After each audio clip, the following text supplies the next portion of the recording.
JB here. Hope everyone's doing outstanding. Tuesday, November 19th, 8:33 on this fine morning. Talk really quick about the market. Some names I'm looking at, go from there, but take a look at the futures, giving back some of yesterday's gains. The SPY actually broke under 585 in the pre-market earlier, about 4:30 this morning. Have bounced a little bit, but S&P futures down about 0.4%. NASDAQ futures about the same.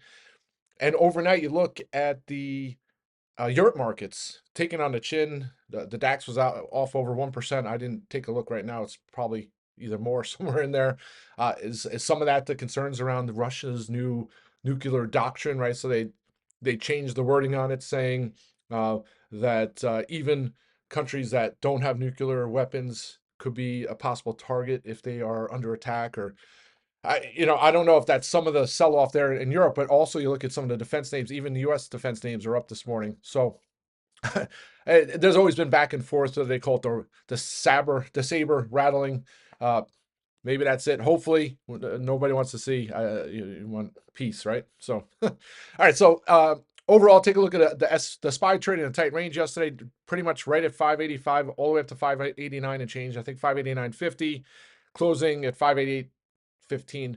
So that 590 and 585 chop zone seems to still be in play. Maybe hopefully another setup like that. I would not like to see a break of 585 and below.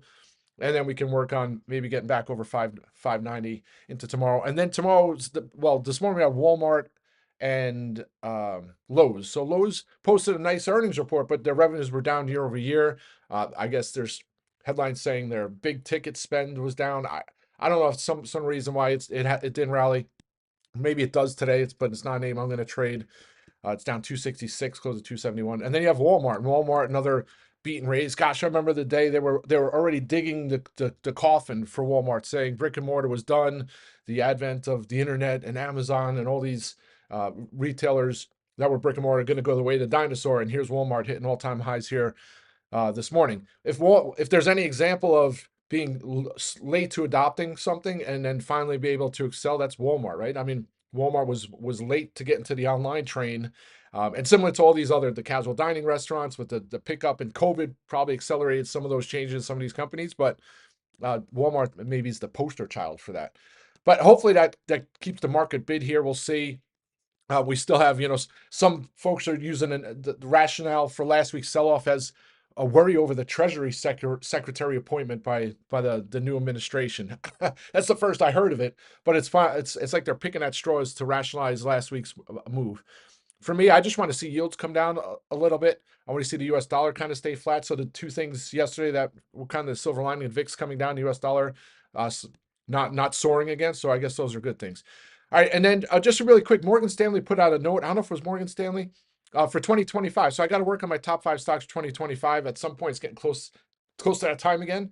But they had a nice list of M&A names, and some of the names that I typically follow: TripAdvisor, Unity, Twilio. They also Madrigal, MDGL. Interesting names there. So I'm going to have to pour through some of the names I'm not very familiar with. But that's on their list. They have like 60 names they think are possible buyout targets. Zoom, buyout Tap. Interesting. Names into 2025. Groupon, Ring. That's just crazy stuff. All right. So now individual names. First, I'll just talk quick about Lemonade, and we'll see today is, I wouldn't call it do or die for Lemonade, but that squeeze over into the 40s. It's got to break and hold 35 today, I think. Otherwise, I'm going to be concerned that it starts to work its way back down. So if it shows weakness today, maybe 10:30, and it hasn't held green or started to trade in green, I might lock the rest of my Decembers in and revisit.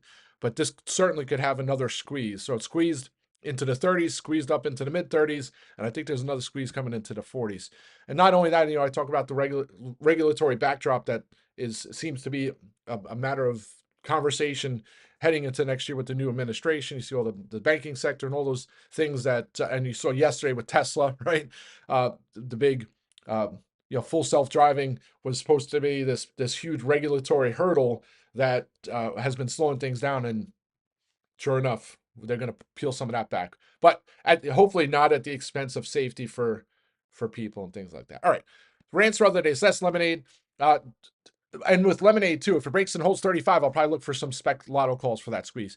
Uh, Take a look at Roku. So it got upgraded yesterday by Bard. They took it from neutral, I think, to outperform, raise their price target from 70 to 90. They had a nice little note on it. Don't have time to regurgitate it, but the fact that it held its gap yesterday and then it started to move higher, I went and got some calls into next week. By the end of the day, it was showing continuation. I was able to lock some of the calls in for 100% to cover costs. I'll continue to hold those. I'm not going to go on a rant on Roku, but you know my thoughts on that name. I was saying it yesterday after in the afternoon rant that if you had shown me its earnings report the previous weeks when it reported earnings, I would have thought the stock would have traded into the mid 80s and if not higher. Instead, it does what Roku does, which trades like it's has competitors everywhere and is not going to succeed. So that's Roku. All right, so Square also added some calls there, churned in. So I had those 80 strikes, closed them out for some really nice gains last week. And then it's been chopping around in that 80 spot. And I wouldn't call it chop because it's been volatile swings down to 82, up to 87, down to 84, up to 89.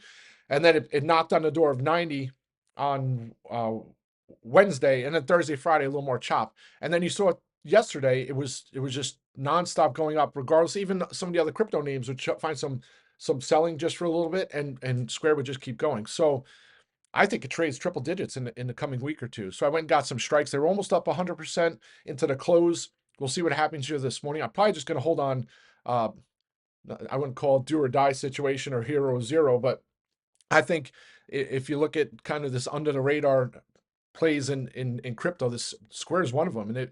And Dorsey has always talked about Bitcoin. Has been very bullish that and has incorporated that in some of what Square does. So I think it heads higher. I'll continue to hold those strikes. I take a look at long term. I'm not saying it's going back up over $200 like it did in 2021, but you never know. That's that. NetEase. So Lucky got the gap and run yesterday morning. Locked some of my strikes in for over 100% for a little bit of profit as well. And I was talking about it yesterday afternoon. It's either going to gap up a couple bucks or gap down. And unfortunately, we're getting the gap down scenario. It's only down a buck 40 or so. What is this?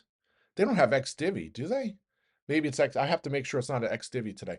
So it's down here right near 87. I still think it trades up near 90 this week. So I was saying it yesterday. I could lock it in, but it's either going to gap up or down. I gave it a 70% or 60% probability.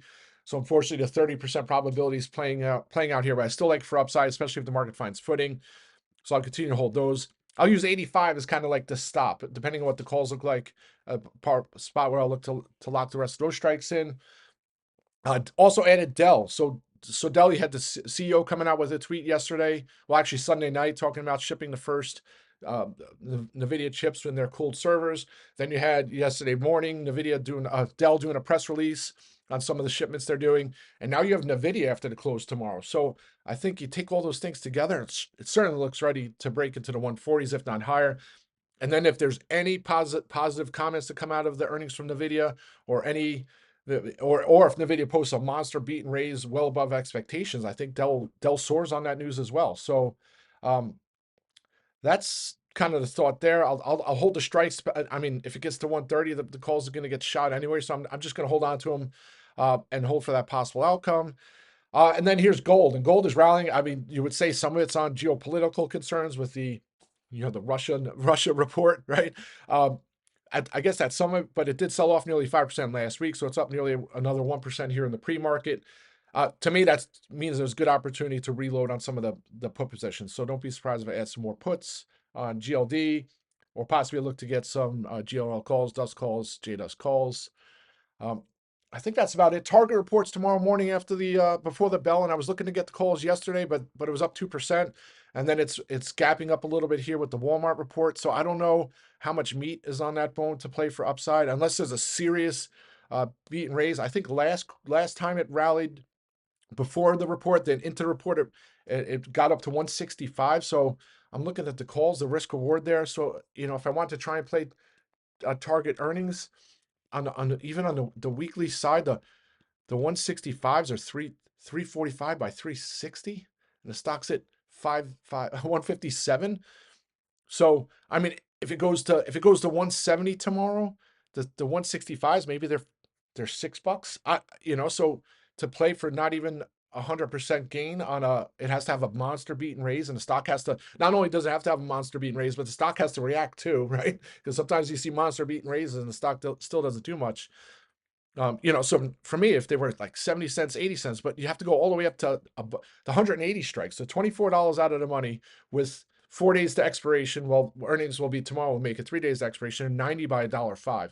That's just not the type of risk reward I like to trade on earnings, right? Binary scenarios where it has the possibility of, if there's three possibilities. It's going to stay flat. Well, actually four, excuse me, flat. It's going to sell off. It's going to be flat, or it's going to go up a couple percent. Those three scenarios, your calls get destroyed. And then the only scenario that really will do well is you have to have a monster beat and raise, and the stock has to move well above the implied expectations. So I'll probably pass on that one. Oh, and just like a side note, how funny is it? I put in the watch list NVIDIA.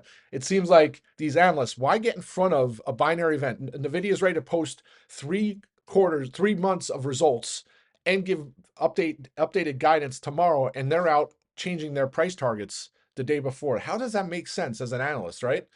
I mean, anyway, just it goes against anything I would think if you're an analyst, right?